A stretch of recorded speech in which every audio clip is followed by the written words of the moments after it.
Application of the Gauss law. इसमें पहला हम लेंगे electric field due to linear charge. Obviously बात मैं डेराइव नहीं करूंगा, गॉसियन सरफेस पर लाए तो वो मैं क्लियर कर दूंगा। यहां पर देखो एक बेटा लाइन चार्ज है, मतलब एक पतला सा वायर है और आपने इसको चार्ज दिया है, और बेटा लीनियर चार्ज या इनफाइनाइट लाइन चार्ज कर देना, इनफाइनाइट लीनियर चार्ज, मतलब इसकी लेंथ बहुत ज्यादा है। ये एक लीनियर चार्ज है। अगर आप इसे कुछ चार्ज देते, मैं प्लस ले लेता हूं, पॉजिटिव चार्ज दिया, और जब चार्ज लेंथ पर होता है तो एक टर्म आता है लैम्डा, लैम्डा को हम बोलते हैं linear charge density, linear charge density ये होता है। हमसे पूछा क्या जाता था, इस चार्ज से परपेंडिकुलर डिस्टेंस पर, कुछ परपेंडिकुलर डिस्टेंस r पर एक पॉइंट P है, यहां पर इलेक्ट्रिक फील्ड बताओ। तो इसके लिए आप याद करो, आप क्या तरीका अपनाते थे क्लास 12th में। क्लास 12th में तरीका आता था, इससे जाने वाला एक गॉसियन सिलेंडर ड्रॉ किया जाता था। ये जो बेटा हम सरफेस ड्रॉ कर रहे हैं, ये एक इमेजिनरी सरफेस है और इसका नाम दिया जाता है गॉस के नाम पर, गॉसियन सिलेंडर। और ये सिमेट्रिकल होता है, जैसे ये लाइन चार्ज था, आप इस लाइन चार्ज को ये मान लें, तो यहां पर इलेक्ट्रिक फील्ड पूछा गया, तो वास्तव में यहां से जाता हुआ एक ऐसे सिमेट्रिकल सिलेंडर ड्रॉ करते हैं ऐसे। तो ये क्यों करते हैं? क्योंकि ये गॉस का अपना तरीका है, वो एक गॉसियन सरफेस लेता है और इस क्लोज सरफेस से जाने वाला इलेक्ट्रिक फ्लक्स निकालता है उस फार्मूले से, E.ds से, और फिर कहता है कि वास्तव में ये जो E.ds है ये Q/ε0 के बराबर है। तो ये गॉस का अपना तरीका था। तो मैं फिर और भी तुम्हें याद होगा, इसको छोटे छोटे एलिमेंट में बांटते थे। हम कहते थे इसका एरिया वेक्टर बाहर की ओर ds होता था, ये पॉजिटिव चार्ज है तो इलेक्ट्रिक फील्ड बाहर होता था, और फिर हम गॉस लॉ लगाते थे। तो तुम्हें याद होगा इसका इलेक्ट्रिक फील्ड क्या आता था, electric field at any point होता था λ/2πε0r। बोले याद आया बेटा? और ये याद ही रखना है बेटा। आप सोचेंगे एग्जाम में हम निकालेंगे तो फिर आप फिर ना ही तैयारी करो, ये याद ही रखना है। अगर आपको मैं और याद दिलाऊं, यही electric field due to the semi circular charge ring का भी आया था। हाँ ठीक है। अब अगर आप इसे वेक्टर में लिखना चाहते हैं तो वेक्टर फॉर्म के लिए इसमें अगर एरो लगा दें तो λ/2πε0r रखिएगा। तो देखो बेटा, ये जो इलेक्ट्रिक फील्ड बाहर की तरफ है, ये जो रेडियस है बेटा, ये जो डिस्टेंस जो यहां से यहां लिया था, इसी की डायरेक्शन में है, तो r के यूनिट वेक्टर से मल्टीप्लाई कर दें तो ये वेक्टर फॉर्म में आ जाता है। तो in vector form we can multiply unit vector of r। ठीक है। Lambda linear charge. नेक्स्ट आते हैं electric field due to thin charge sheet, field due to infinite thin non conducting charge sheet, it is kept perpendicular. मतलब ये समझिएगा, जो thin sheet है बेटा उसको आपने ऐसे रखा है, इस तरह से थिन शीट रखा परपेंडिकुलर, करेक्ट, ये it is kept like this. और इस थिन शीट का इनफाइनाइट एक्सटेंट का है तो आप यहां डॉटेड कर लीजिए इनफाइनाइट, क्योंकि चार्ज बेटा इनफाइनाइट एक्सटेंट शीट पे स्प्रेड है, तो यहां पर चार्ज ना लेकर के सिग्मा लाते हैं, तो sigma is surface charge density, surface charge density. सभी को याद होगा कि सरफेस चार्ज डेंसिटी का मतलब होता है sigma equal to charge upon surface area. मान लीजिए इसका एरिया ए होता किसी भी का, हालांकि तो इनफाइनाइट एक्सटेंट का है, तो आप सिग्मा को लिख सकते हैं Q/A। ये शीट ऐसे रखिए परपेंडिकुलर, तो हमसे पूछा जाए इससे कुछ दूरी पर इधर एक पॉइंट P है, इस पर इलेक्ट्रिक फील्ड आप बताइए। हम यहां से ऐसा करते हैं, कुछ दूरी पॉइंट P लेते हैं, इलेक्ट्रिक फील्ड बताते हैं। ऐसा प्रूव करने में उस समय हम इसके अपोजिट भी एक ऐसा ही पॉइंट सेलेक्ट कर लेते थे, सेम डिस्टेंस r पर, सेम डिस्टेंस r पर, इसे P' लेते थे।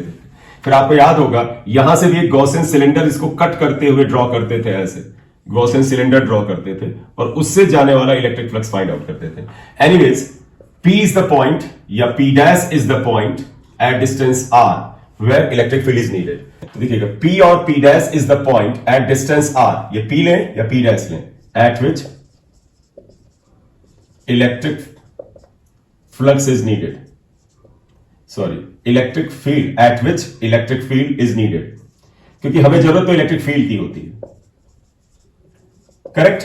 अब आपको ध्यान होगा, आप इसका आंसर सीधे बताएं, इट वॉज σ/2ε0। और सबसे इंपॉर्टेंट बात बेटा यहां जानते क्या आती है कि इस फॉर्मूले में देखो r नाम की चिड़िया नहीं आती है। इसका तो तुम्हें क्या ध्यान रखना है, अगर ये शीट इनफाइनाइटली एक्सटेंडेड है, मतलब वो जो शीट है बेटा, अगर इसकी लंबाई मतलब इसका साइज इनफाइनाइट है, तो इसके नजदीक हर पॉइंट पर इलेक्ट्रिक फील्ड सेम होता है और r पे डिपेंड नहीं करता है। इनफाइनाइट का मतलब ये होता है, इस शीट को इनफाइनाइट मान सकते हैं अगर ये पॉइंट P या P' इससे काफी नजदीक हो। देखो बेटा, इसकी कुछ लंबाई है, मान लेते हैं कुछ है 20-25 सेंटीमीटर, तो मैं कहूं कि 1 mm की दूरी पर इलेक्ट्रिक फील्ड बताओ, जो पॉइंट P 1 mm की दूरी पर है, तुम कहोगे सर बड़ा नजदीक है, हम कहेंगे हाँ इंडिपेंडेंट ऑफ r। हम क्या कहेंगे, इंडिपेंडेंट ऑफ r। तो इसका मतलब शीट इनफाइनाइट एक्सटेंट की है, तो उसके पास में अगर पॉइंट है, चाहे 1 mm की दूरी पर, चाहे 2 पे हो, चाहे 3 पे हो, अगर छोटा मोटा चेंज आता है तो दूरी पे डिपेंड नहीं करता है। तो आप यहां क्या पाएंगे, E is independent of distance r इसका कंक्लूजन क्या निकला? Electric field at all points near the thin infinite sheet is same. तो दैट इज, ये क्या आया? Electric field eight all points near the thin charged sheet is same। तो आप चाहें तो इसका मतलब ऐसे भी लिख सकते हैं। देखो इसका मतलब आप क्या लिख सकते हैं? E is independent of R का मतलब R पावर 0। तो ऑप्शन में अगर R पावर 0 लिखा जाए इसका मतलब इंडिपेंडेंट ऑफ R ही हुआ। क्लियर? इसको वेक्टर फॉर्म में लिखने की बात है तो आप देखिएगा इन वेक्टर फॉर्म आप ऐसे लिख सकते हैं। देखो बेटा, अगर ये पॉजिटिव चार्ज है तो इस पॉइंट पर इलेक्ट्रिक फील्ड तो बाहर की तरफ ही होगा, और इसकी डायरेक्शन देखें बेटा, ये जो रेडियल वेक्टर है, ये रेडियस जो है इसी के पैरेलल है। तो आप ऐसे लिख सकते हैं E equal to sigma upon 2 epsilon naught. आप बेटा ये R जो है इसकी डायरेक्शन में देखो इधर है, पोजीशन वेक्टर R की, इलेक्ट्रिक फील्ड भी इधर है, तो R की यूनिट वेक्टर से मल्टीप्लाई कर सकते, क्योंकि electric field and position vector R both are in the same direction. एक चीज और देखिएगा, अगर यहां पर नेगेटिव चार्ज होता बेटा, मान लीजिए माइनस माइनस होता है ये सब चार्ज, तो इलेक्ट्रिक फील्ड अंदर की तरफ होता, और उस समय आप यहां पर फिर माइनस लगाते। क्यों? क्योंकि इलेक्ट्रिक फील्ड अंदर है, लेकिन पोजीशन वेक्टर तो बेटा बाहर ही की तरफ होता है। ये पोजीशन वेक्टर अगर बाहर होता तो बाहर ही होता, तो अगर ये माइनस होता तो हम इसकी डायरेक्शन को अंदर की तरफ ले लेते। तो ले दे के लब बोलो आप क्या निकला? हमने जो लिखा उसके अनुसार ये ऐसे लिखा जाएगा। शीट अगर पॉजिटिवली चार्ज है, electric field is away. Sheet अगर नेगेटिवली चार्ज है, electric field is towards. Correct? Electric field due to two thin charge sheet both are positively charge. जैसे ये शीट है, ये बेटा ऐसे परपेंडिकुलर रखी, इसको हमने पॉजिटिव चार्ज दिया, इसकी सरफेस चार्ज डेंसिटी सिग्मा 1 है। इसके पास में एक शीट और रखी हुई है, ये पास माना जाएगा बेटा, ये सब दूरियां पास मानी जाएंगी। इसके ऊपर भी पॉजिटिव चार्ज है, इसकी सरफेस चार्ज डेंसिटी सिग्मा 2। अब इसका डायग्राम बेटा ये ऐसे भी बना देते हैं, जैसे ये हो गया डायग्राम। अब इसको कई बार ये ऐसे बनाते हैं, जैसे ये शीट ऐसे रखी है तो इसका सिर्फ लाइन ऑफ एक्शन ही आप ऐसे बना दिया कि ये पहली शीट है, ये फर्स्ट, ये second, first surface charge density sigma 1, ये second surface charge density sigma 2। ये है। निकालना क्या है बेटा?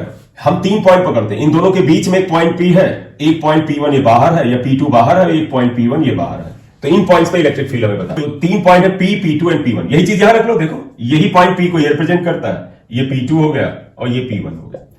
हम कहें कि इन पॉइंट पे इलेक्ट्रिक फील्ड बताओ, बड़ा सिंपल सा है। आप क्या करोगे? तुम कहोगे पहली प्लेट का इलेक्ट्रिक फील्ड इन तीनों पॉइंट पर। बेटा देखो, पहली प्लेट के लिए ये पॉइंट, ये पॉइंट, ये पॉइंट सब नजदीकी पॉइंट है, सब नियर माने जाएंगे। इस प्लेट के लिए भी इन पॉइंट पर इलेक्ट्रिक फील्ड फाइंड आउट करो, सब नजदीकी पॉइंट है, और इलेक्ट्रिक फील्ड फाइंड आउट करो। तो बताइएगा, electric field due to sheet 1, अगर मैं इसे E1 लिखूं तो फार्मूला है sigma 1 upon 2 epsilon naught. Equation 1 आया। बताओ किधर होगा? शीट 1 पॉजिटिव चार्ज है, इसकी डायरेक्शन क्या होगी? Away from positive charge. तो देखो बेटा, इस शीट की वजह से यहां इलेक्ट्रिक फील्ड क्या होगा? अवे। इस शीट की वजह से यहां इलेक्ट्रिक फील्ड क्या होगा? अवे।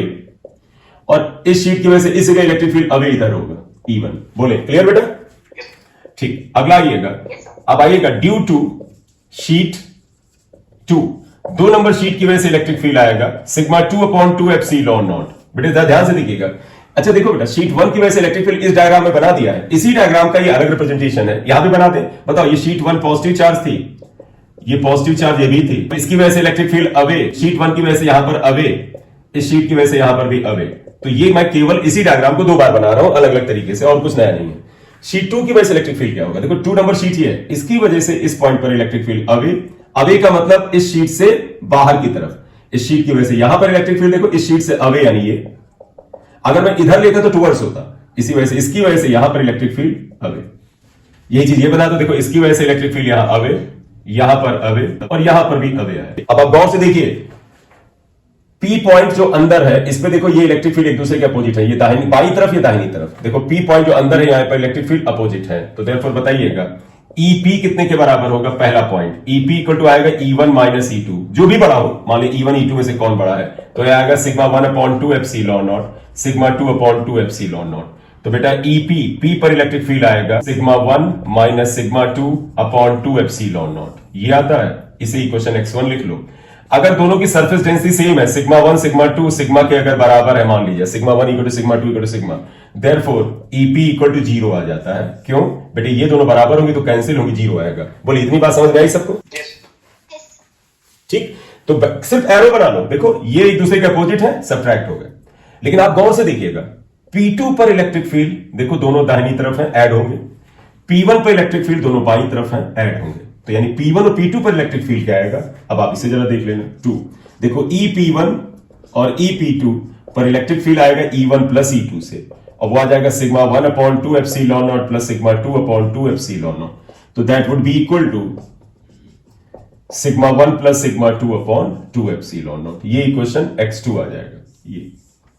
फिर आप देखें if sigma 1 equal to sigma 2 equal to sigma, then बेटा बताइए यहां सिग्मा लिख दो तो 2 सिग्मा, और 2 और 2 कैंसिल हो गया, तो आप देखो EP1 और EP2 बेटे आ जाता है सिग्मा अपॉन एप्सिलॉन नॉट, क्योंकि ये दोनों ऐड होकर 2 सिग्मा होगा और 2 2 कैंसिल हो जाएगा। ये इक्वेशन x3 है। बताएं बेटा, क्लियर? बताओ बेटा, मैंने लिखा है EP1 और EP2 दोनों सेम है। अच्छा, कहीं पर एग्जाम में क्वेश्चन आ जाए कि electric field at point P2, diagram बनाएंगे थोड़ा सा, and electric field at point P1 both are equal. ये बात सही है ना बेटा? नहीं, ये बात गलत है। जानते क्यों? ये हम सही लिखेंगे, सभी लोग जानते हो सही है, गलत बताएं क्यों है? क्योंकि P2 पर इलेक्ट्रिक फील्ड दोनों ऐड होंगे, लेकिन इन दोनों का एरो देखो बेटा दाहिनी तरफ है, तो इस जगह पर इलेक्ट्रिक फील्ड की डायरेक्शन दाहिनी तरफ होगी। और P1 पर दोनों इलेक्ट्रिक फील्ड ऐड होंगे, तो मैग्नीट्यूड तो P1 और P2 पे सेम था, ये देखो हमने लिखा, लेकिन डायरेक्शन अपोजिट है बेटा, इसकी अपोजिट आएगी। और जब किसी वेक्टर क्वांटिटी के बारे में इक्वल होने की बात करें तो तुम्हें दो चीजें चेक करनी बनती हैं, magnitude as well as direction. तो वास्तव में P1 और P2 पर इलेक्ट्रिक फील्ड मैग्नीट्यूड में इक्वल है, लेकिन डायरेक्शन में अपोजिट है। तो आप ऐसे लिखोगे EP1 is not equal to EP2, लिखोगे सिंस डायरेक्शंस आर अपोजिट। बोले clear? If both are oppositely charge. तो देखिए सिंपल सा डायग्राम बना रहे हैं। ये पहली शीट है, here is the second sheet, surface charge density sigma 1 sigma 2 plus charge minus charge. आपसे बोला गया अंदर एक पॉइंट पर इलेक्ट्रिक फील्ड बताओ, एक यहां पर पॉइंट पे बताओ, एक यहां पर पॉइंट पे बताओ। वापस आ जाइएगा, बताओ बेटा electric field due to sheet 1, repetition ही है एक तरह से। देखो E1 इक्वल टू आया था सिग्मा 1/2 एप्सिलॉन नॉट। इसी तरह बताइएगा electric field due to sheet 2, sheet number 2 से लें तो E2 इक्वल टू, इसे भी सिग्मा 2 लिखो, माइनस माइनस मत लिखो बेटा, सिग्मा 2/2 एप्सिलॉन नॉट। तुम कहोगे सर माइनस दिया तो है, वो माइनस बता रहा है कि डायरेक्शन को बताओ किधर होगा, बस उसी जगह यूज होगा। अब बताइएगा बेटा, देखो E1 इलेक्ट्रिक फील्ड इस प्लेट की वजह से है, इस पॉइंट पर क्या होगा अवे, इस पॉइंट पर अवे, इस पॉइंट पर अवे। अब देखो बेटा E2 electric field sheet number 2 की वजह से नेगेटिवली चार्ज है, इसकी वजह से यहां पर इलेक्ट्रिक फील्ड होगा टूवर्ड्स। देखो E2 इस नेगेटिवली चार्ज शीट की तरफ, इस जगह पर बेटा देखो टूवर्ड्स, टूवर्ड्स का मतलब क्या हुआ, नेगेटिवली चार्ज शीट की तरफ, और यहां पर भी इसकी तरफ। या तो गौर से देखें P पर इलेक्ट्रिक फील्ड दोनों ऐड हो जा रहे हैं, तो therefore EP is equal to E1 plus E2 आ जा रहा है, sigma 1/2 epsilon not plus sigma 2/2 epsilon naught. इसके बावजूद कुछ बच्चे कहेंगे सर माइनस था, बेटे माइनस ने ही बताया कि ये डायरेक्शन किधर होगी, वो हो गया उसका खेल। EP equal to sigma 1 plus sigma 2/2 epsilon naught. या आप इसे इक्वेशन x1 लिख लें। If sigma 1 equal to sigma 2 equal to sigma, obviously बात देखो EP इक्वल टू यहां sigma 2 cancel sigma upon epsilon naught. और अब मेरा आपकी तरफ एक प्रश्न आएगा, तो पता है एक प्लेट पॉजिटिव एक नेगेटिव हो, नजदीक हो तो ये कैपेसिटर होता है, और कैपेसिटर के अंदर हर पॉइंट पर इलेक्ट्रिक फील्ड सेम होता है और सिग्मा अपॉन एप्सिलॉन नॉट होता है। जब कैपेसिटर में पूछेंगे तो आपसे जवाब की उम्मीद करेंगे। क्लियर? देखो P2 और P1 पर देखो, ये राइट में, ये लेफ्ट में, ये लेफ्ट में, ये राइट में। EP1 EP2 दोनों बेटा E1 और E2 को सब्ट्रैक्ट करने से आएंगे, तो देयरफॉर ये क्या हो जाएगा EP1 EP2 equal to E1, देखो ये राइट में था, अगर इसे सिग्मा 1/2 एप्सिलॉन नॉट से लिख रहे हैं तो लिखें। E2 लेफ्ट में था, ये माइनस में है ऑलरेडी, इस माइनस से कोई मतलब नहीं, आ चुका है, माइनस सिग्मा 2/2 एप्सिलॉन नॉट। तो EP1 EP2 equal to sigma 1 minus sigma 2/2 epsilon not. ये equation x3। If sigma 1 equal to sigma 2 equal to sigma, then बेटे देखिएगा ये दोनों कैंसिल हो जाएंगे, EP1 EP2 दोनों जीरो हो जाएंगे। करेक्ट? इंपॉर्टेंट है बेटा।